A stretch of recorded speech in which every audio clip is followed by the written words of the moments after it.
আসসালামু আলাইকুম, সবাই কেমন আছেন? আশা করি সবাই ভালো আছেন। তো আজকে আমি এসেছি মহাস্থানগড়ে একটু বেড়াইতে, কিন্তু এসে আমার বিশাল বড় একটা ভাগ্য হলো। তো ভাগ্যটা হলো এটাই যে আমি আজকে মহাস্থানগড়ে এসে তারেক রহমানের সাথে দেখা, যিনি বর্তমানে বাংলাদেশের জনপ্রিয় একজন নেতা হিসেবে স্বীকৃতি পেয়েছে। তো তিনি যে মস্তানগড়ের দিকে আসবে এটা আমি জানতাম না। তো এসে আমার খুবই একটা বড় ভাগ্য হলো। তো তাকে দেখার জন্য চলে গেলাম আমরা রাস্তার দিকে। বগুড়া জেলায় বিএনপির একটা বিশাল বড় ঘাঁটি। তো এই বগুড়া জেলায় তারেক রহমানের গ্রামের বাসা। তো তিনি এই বগুড়া দিয়েই রংপুরে যাবে। তো যাওয়ার পথেই তারেক রহমানের সাথে দেখা হলো বগুড়াবাসীর। তো আমরা সবাই অনেক খুশি হলাম তাকে দেখে।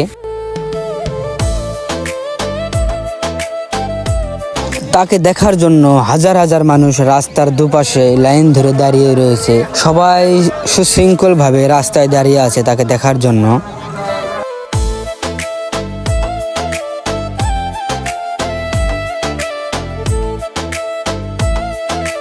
আমরা দেরি না করে আমরা চলে গেলাম তারেক রহমানকে দেখার জন্য। তো সেখানে যে দেখি অনেকগুলো লোক রাস্তার দুপাশে দাঁড়িয়ে রয়েছে। তো আমরাও দাঁড়িয়ে গেলাম তো তারেক রহমানকে দেখার জন্য। তো আমরা সেখানে গিয়ে তারেক রহমানের দেখা পেলাম, দেখে খুবই ভালো লাগলো।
তো আমরা আর বেশিক্ষণ দেরি না করে চলে গেলাম রাস্তায় তারেক রহমানকে দেখার জন্য। সেখানে অনেকগুলো মানুষ দাঁড়িয়ে রয়েছে, আমরাও দাঁড়িয়ে গেলাম তাকে দেখার জন্য। তাকে অনেকগুলো বড় বড় লোকেরা গার্ড দিতে এসেছে। তো আমরা দেখতে পেলাম, আলহামদুলিল্লাহ।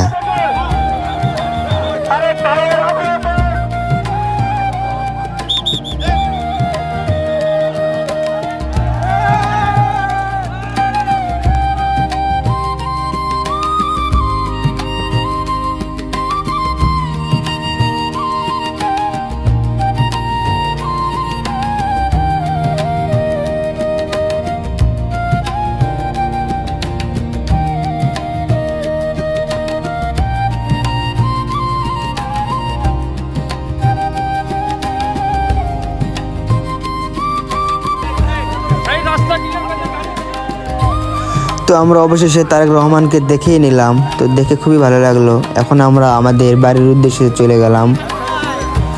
সবাই ভালো থাকবেন, সুস্থ থাকবেন। আমার এই ভিডিওটি সবাই শেয়ার করবেন। আল্লাহ হাফেজ।